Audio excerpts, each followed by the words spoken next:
On December 23, 2015, at about 3:00 p.m., the attack started and lasted nearly 3 hours from its initial onset. Power outages in this region of Ukraine are not rare, especially in winter, but this was no ordinary attack. This was a very well planned and intricate cyber attack. The attack resulted in 3-hour shutdown of power, resulting in 225,000 without energy and many damaged networks.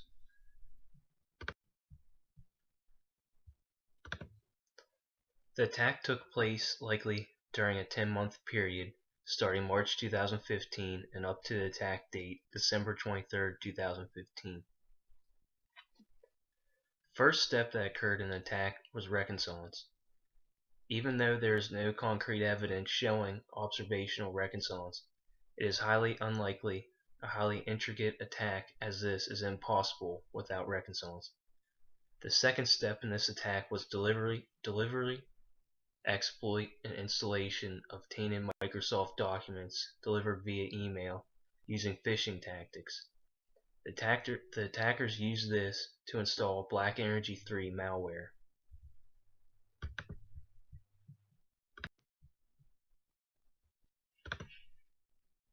In this stage, according to the ICS, the hackers first they learned how to interact with the 3 distinct DMS environments using the native control present in the system and operator screens.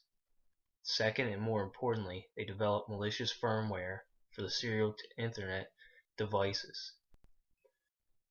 They then believe that the attackers during stage 2 practice their capabilities and the hack altogether before implementing the attack.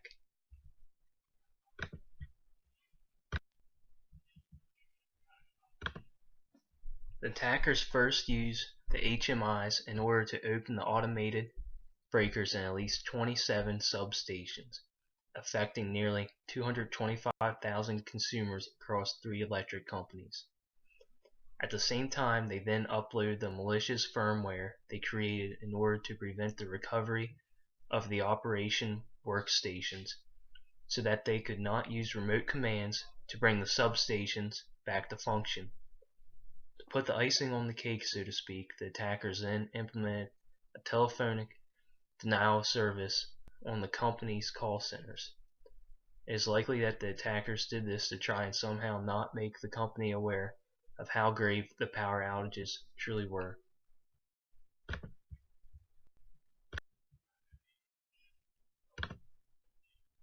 According to the ICS kill chain map, that not just one of the Black Energy 3 unreported backdoors, kill disk, nor the malicious firmware uploads was solely responsible for the takedown, but all were used together in order to manipulate the ICS itself.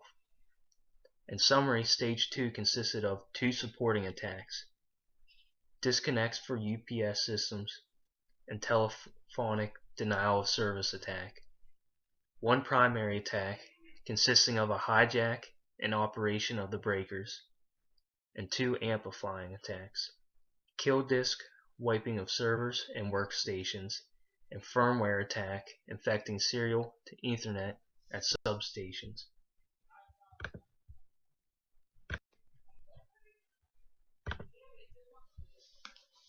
There are some lessons to be learned from the Ukraine power grid attack.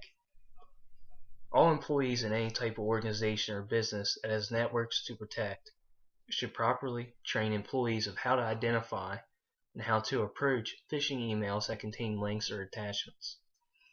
Also, organizations should have some sort of security sandbox that finds malicious attachments commonly found in email phishing. Organizations should have in place effective devices to notify of intrusion and also firewalls. Also, simple but was neglected in the place of the Ukraine power grid attack is 2-step authentications. Finally, what should certainly be emphasized after reviewing this attack is the importance of a recovery plan that involves all members and takes into consideration the inevitable.